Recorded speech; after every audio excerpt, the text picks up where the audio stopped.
This is Lorenzo, and this is the Training Space Taxonomy video series, lesson number 14. It's on our 10th equipment space and our second equipment accessory. It is our yoga blocks, with which we can do at least 9 exercises. Let's take a look. Starting to the left of our matrix, the equipment in question, it's our yoga blocks. Space, where we're going to use it, on the floor. It is the second of 4 total stored accessory equipment items that make up our home gym.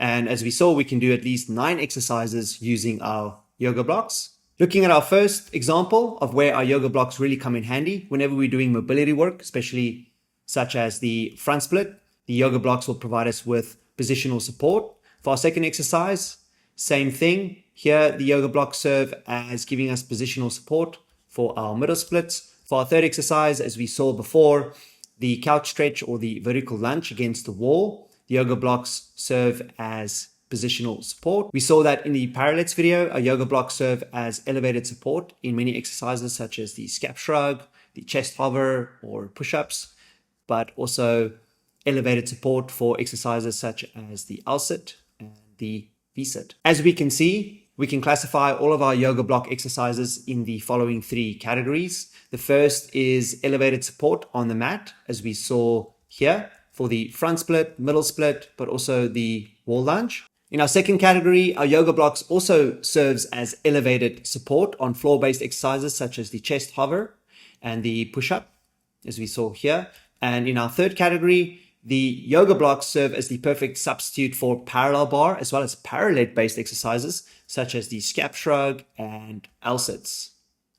Moving on to our specifications guide, we saw that the main function for our yoga blocks is to provide us with closed chain elevated support.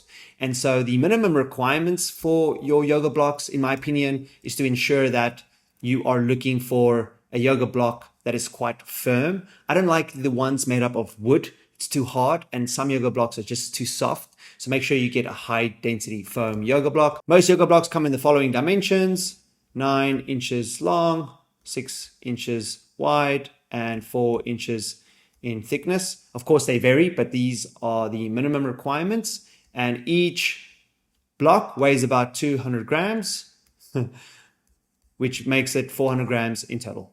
Finally, how do we make the most of our yoga blocks? In other words, where do we use it? What can we pair with it? And where do we store it? Well, I'm glad you asked. We will be using our yoga blocks mostly on our mats in our stall bar zone, but also in our open floor zone for our floor-based exercises. And of course, we can store them anywhere we want because they're so small and so light. But as you can see here, I store my yoga blocks on my plier box. Because they're so light and so small, makes them very travel friendly. So in summary, our yoga blocks serve as the perfect elevated support that we need to do at least 9 exercises.